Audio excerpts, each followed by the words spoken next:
Welcome to today's video, Mastering Writing Redox Equations with Miss G. Okay, so before we get stuck in with actually writing the equations, I think it's important that we very briefly discuss what is meant by the word redox, and as we can see in the definition of redox that I've got here, it mentions the words oxidation and reduction. So I just want to make sure that we're happy with all of those key terms first. Then we'll have a look at how we actually go about writing oxidation, reduction and redox equations.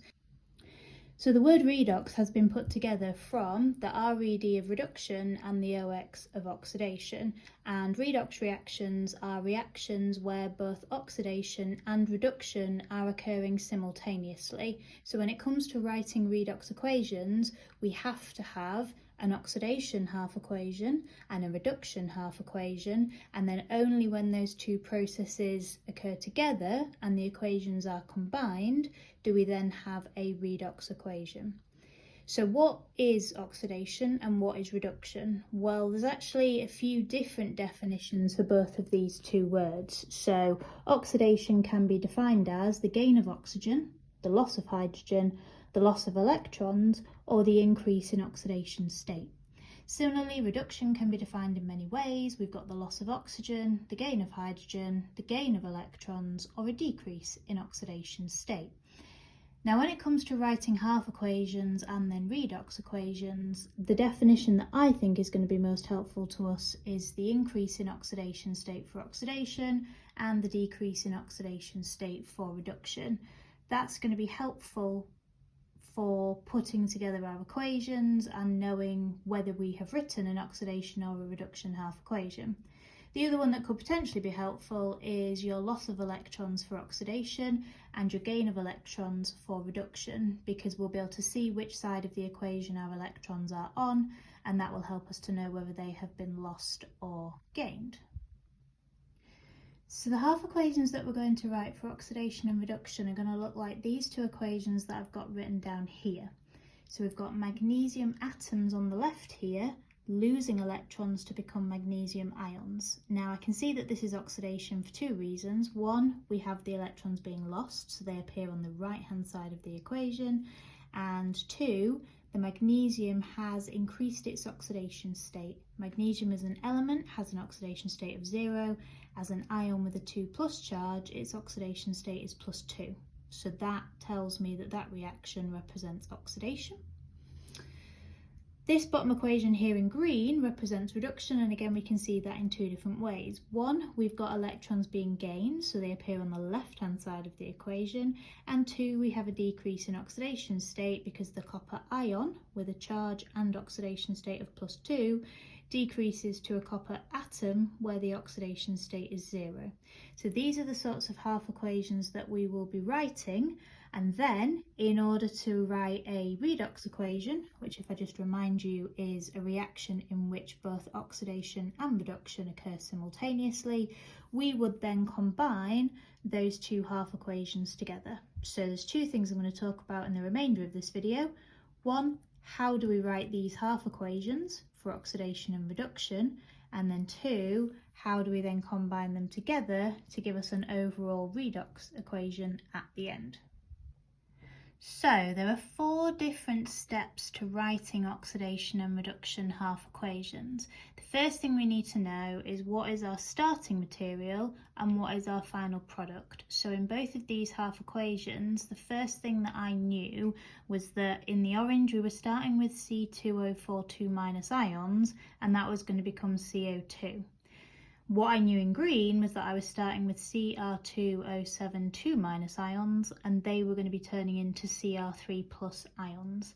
You need that information to start. And then in terms of putting these equations together, here are the 4 different things that we do. So what I would do structuring this in an exam is I would write what I knew at the beginning, what I knew at the end, and I'd leave a nice gap on both sides of the arrow, before the arrow here and then after the product on this side, and then we can complete these 4 different stages and tuck each part in where relevant. Some students, I imagine, try to do all 4 of these steps in their head and then write the equation in this nice, neat format like I've done here. I didn't write this in a nice neat format initially. I did it on a scrap piece of paper and then copied it up in neat for this revision sheet. So please don't be fooled by that.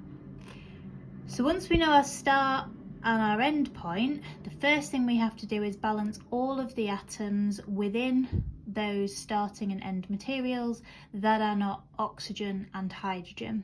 So looking at C2O42- and CO2, I have carbon atoms, and carbon is not oxygen or hydrogen. So the first thing I had to do was balance the number of carbons. So I had 2 on the left-hand side. So I then put the 2 in front of the CO2 here to satisfy step 1. Step 2 is then to balance the oxygen atoms by adding water as is appropriate. Now in this first equation, there are now 4 oxygens on the left and 2 lots of CO2 gives me 4 oxygens on the right. So step 2 isn't actually needed in this example, and that's really important. You have to do these 4 steps in order, but sometimes you will be able to skip a step. Sometimes it's step 1, sometimes it's step 2, sometimes it's step 3. You can't skip step 4, but sometimes you do skip all of the previous steps and only need to do step 4, as was the case in the 2 examples I spoke about a little bit earlier. So in this case, because the oxygens are balanced, we don't need to add water. And then because we haven't added water, we don't have any hydrogen atoms on the left, so we don't need to balance those out on the right-hand side. So in this example, we're also skipping step 3. But now we need to do step 4. We always have to balance the charges, and to do this, we add electrons as appropriate. So on the left-hand side, I had a C2O42- ion, and on the right-hand side, I have neutral CO2 with no charge. That means that to balance the charges, I need to add 2 negatively charged electrons to the right-hand side, like so. The number 1 there and the number 4 there represent step 1 and step 4 that we followed here. The +3 under the carbon there and the +4 under the carbon there represent the oxidation states of carbon in those 2 substances. Now we can tell that this is oxidation for 2 reasons. 1, electrons appearing on the right-hand side show that they have been lost, and there has been an increase in oxidation state of the carbon from +3 to +4. So that would be how I would write that particular half equation. For the reduction half equation, again, we're going to start with the Cr2O72-, leave a gap, do your arrow, Cr3+ ions on the right-hand side as our product, and then we're just going to work through steps 1 to 4. So step 1, balance all atoms except oxygen and hydrogen. So in my Cr2O72-, I've got 2 chromium atoms. And on the right, we only had 1 chromium ion. So the first thing I had to do was balance that out with a 2 there. And that is often forgotten by students because I'm going to be honest, step 1 isn't needed very often. But you have to remember it exists, because if you don't put that balancing number 2 there, you're going to get the wrong number of electrons on the left-hand side. So that has to be step 1. Then step 2 is balancing out the oxygen atoms. So on the left-hand side, we had 7 oxygens here, and on the right, we initially had none.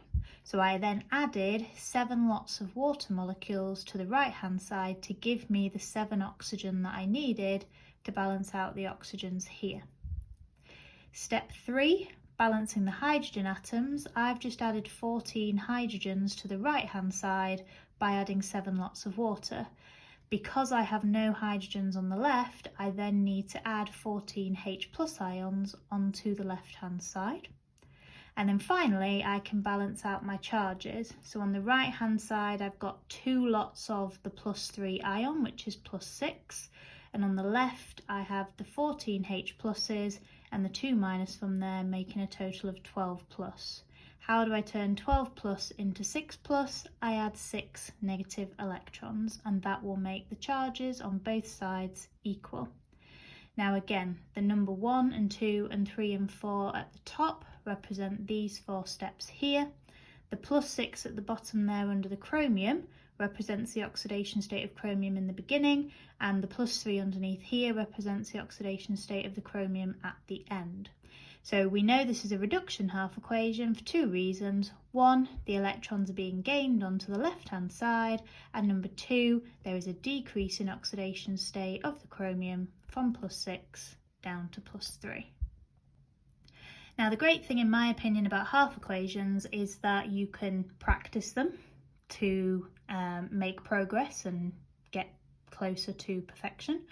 And the second thing that I really like about half equations is that these are the 4 rules that you need. And as I've already said, you don't need to do all 4 of them every time, but if you know these 4 steps and you know the order of these 4 steps, it is impossible to go wrong. Balancing the charges at the end is the hard part because the electrons are negatively charged, and it does take a little bit of thinking about as to which side of your equation to add them onto. If you're not sure, add them onto one side, check the charge, and if it's not right, you know that you need to put them on the other side of the equation. That would be my advice. But that's how we go about writing half equations. Now, in a redox reaction, as we've already said, a redox reaction is where both oxidation and reduction are occurring simultaneously. So in this made-up reaction down here, both of these two processes would be occurring in the same reaction at the same time. Now, for that to work, the 6 electrons that this particular ion is going to gain need to come from somewhere. And where they're going to come from is this half reaction here. So in the oxidation reaction, electrons are going to be lost, and then in the reduction reaction, those electrons are going to be gained. Now, you might be able to see that there's an imbalance in the number of electrons that we've got here. And when it comes to the rules for writing our redox equations, the first thing that we have to do is balance out the electrons, because electrons can't just magically appear out of nowhere, and equally they can't just disappear into thin air either. So the number of electrons that get lost in the oxidation process needs to balance with the number of electrons that get gained in the reduction process. So what we're going to need to potentially do is multiply up one or both of our equations as necessary. So in this example, going back here for a second, we would need to multiply everything in this top equation by 3 to give me 6 electrons, so that that matched the 6 electrons in my reduction half equation. So I'd have 3 lots of C2O42-, 6 lots of CO2 and 6 lots of electrons. Make sure you multiply everything in the equation up as needed. Then all we need to do is write out everything that appears on the left of both arrows, except the electrons, and then write out everything on the right of both arrows, except the electrons. And then it might be that we can simplify the equation by cancelling out some water or cancelling out some hydrogen ions. Please be careful, and I would always check whether you need to simplify or not, that all the atoms are still balanced and that the charges are still balanced as well. So in the example that I've got at the bottom of the sheet here, we can see that in my oxidation half equation, zinc atoms are becoming zinc ions by losing 2 electrons. In the reduction half equation, the iron 3+ ion only needs to gain 1 electron to become an Fe2+ ion. So the first thing I have to do is multiply everything in this equation by 2, so that my electrons will then cancel when I add these equations together. So it'll be 2 Fe3+ plus 2E- makes 2 Fe2+. Then combining them together, I'm going to add everything that appears on the left, which will be the zinc and the 2 Fe3+. I'm going to ignore the electrons because they will cancel. And then on the right, I would have the zinc 2+ ions and the 2 lots of Fe2+ ions. And again, these electrons will cancel, and that gives me my redox equation. We can then check that all the atoms are balanced, which they are, and we can check that the charges are the same on both sides. So we've got 2 lots of 3+, which is +6, and then a +2, and 2 lots of 2+, which is +4, which equates to +6 in total. And then I've just highlighted on here the changes to the oxidation state, so we can see that oxidation and reduction are occurring simultaneously. Thank you so much for watching. I hope you found it helpful.